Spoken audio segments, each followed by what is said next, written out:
I was driving home from the gym this morning and I had this thought about fear. I've been reading too much of the news lately. Boy, I tell you what, I was reading Robert Kiyosaki talking about what was the guy's name? Powell. He's the he's in charge of our Federal Reserve, and he came out recently and he said that, let's hear, I've got it right here. He said that he's the most powerful person. He's the chairman of the Federal Reserve. And he said that this person controls our interest rates, money printing, and liquidity of the entire U.S. economy. And he came out and he said this: there is no risk-free path forward. And that made me think about, man, we've already been struggling with inflation. We've already been bearing the burden as leaders, increased costs all around, labor costs, food costs, things that we buy. And it made me feel some fear, because it made me wonder what is happening going forward.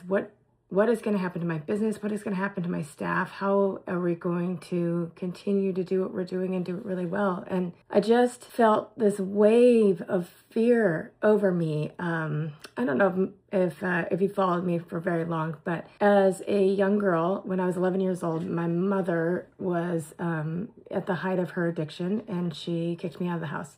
When she kicked me out of the house, I had nowhere to go. And fortunately, at the time, there was a police officer, and he took me to a group home. And that started a journey for me that was pretty difficult through foster care, couch surfing. I lived with my father for a short period of time. And I just really, really struggled. It was a really, really big struggle for me in my life. And then at 16 years old, I convinced someone to let me rent an apartment from them.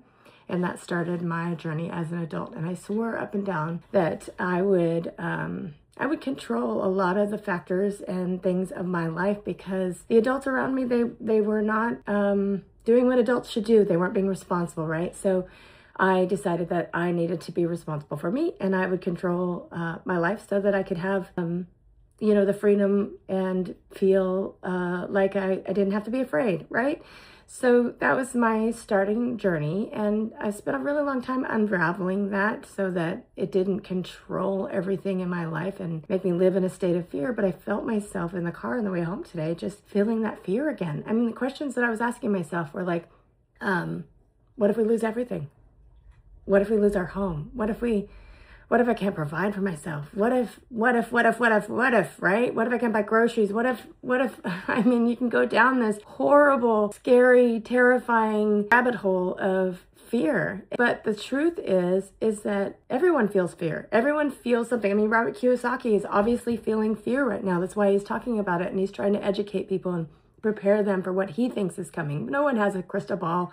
We can't say what's going to come ahead of us. But fear it's information.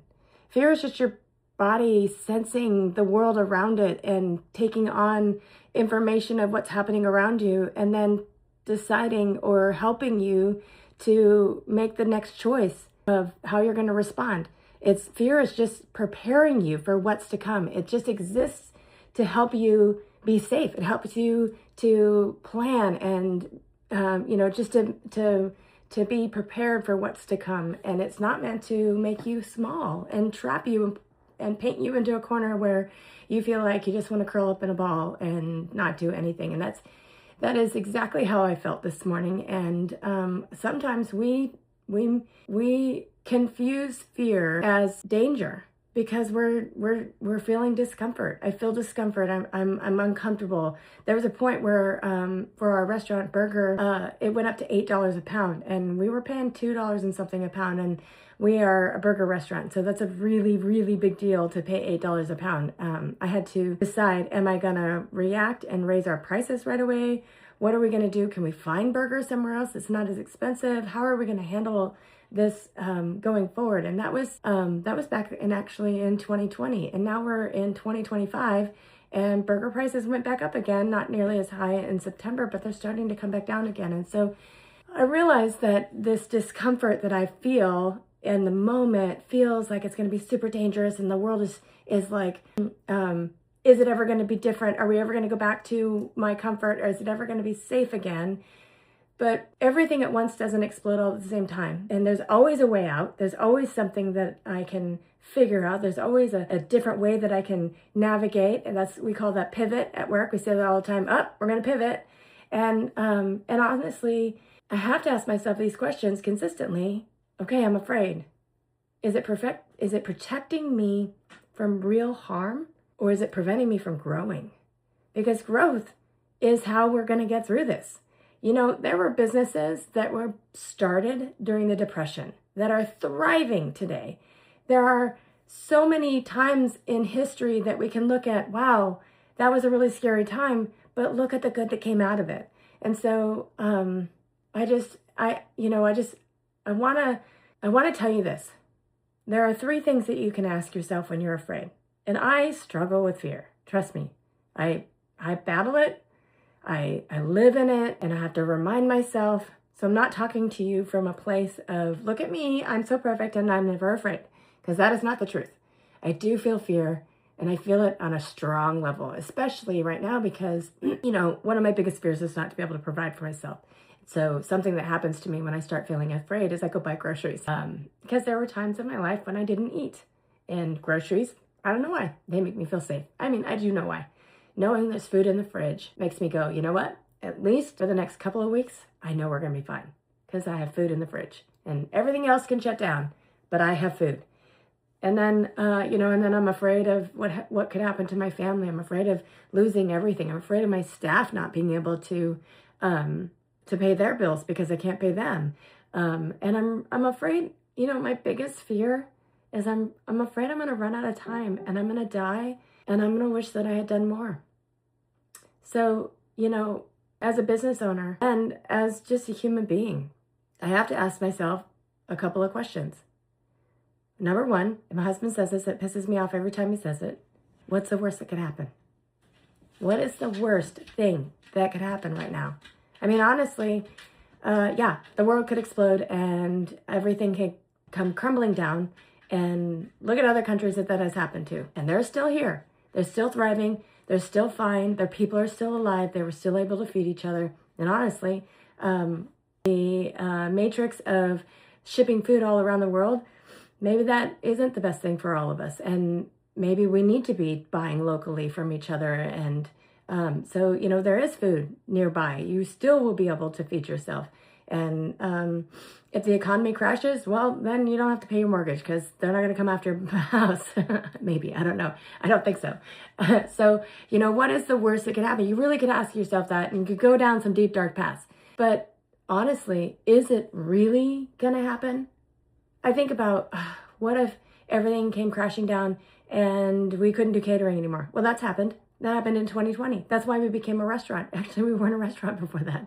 Well, we had just opened, thinking we were going to just do lunch. And then we turned into this full-fledged restaurant. We pivoted. We decided, you know what? We're just going to do whatever it takes. We'll do whatever it takes to get through this. And we worked. And the beautiful thing about it is that we hired more people and we got busier. And we hired more people after that. And we got busier. And we hired more people after that. And we thrived. And we got through that time.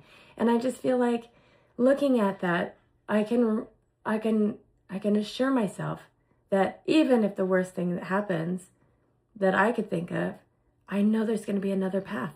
There's going to be something that happens because that happens that I didn't even see that could be a possibility that's going to make all of this work out.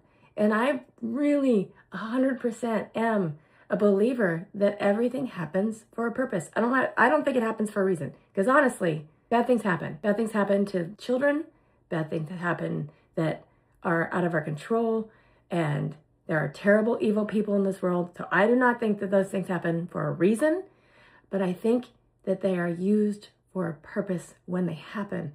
So me being homeless as a child gives me so much compassion.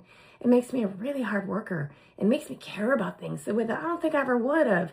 And it gives me this ability to love on people. And I'm so grateful for that. I also became a much better mother, way better mother than what I experienced as a child.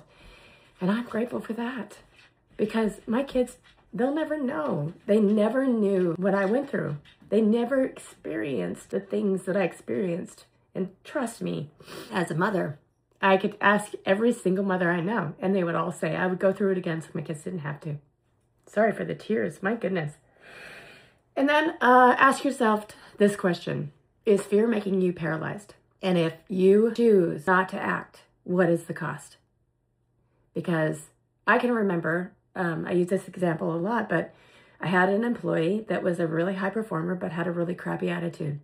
And I consistently was seeking advice on how to handle this situation. And I was advising this employee and trying to bring them out of this ugly, nasty negativeness that this person had, but they were such a high performer, so I was afraid to let them go. And I allowed that person to stay for 5 years, and it destroyed a whole department because the person was so poisonous. They took everything down with them. And when I finally let that person go, I can't believe what happened in the culture. I was afraid, but man, what immediately happened is several more people left the company, which I kind of expected that to happen. There was a lot of heartbreak. People felt I made the wrong decision and they didn't understand. But fast forward to today, and that department does 3 times as much in sales without that high performer because other people were given the opportunity to rise up and be the leaders that they want to be and that they're called to be, that they inside were designed to be, but they were being snuffed out by that negativity.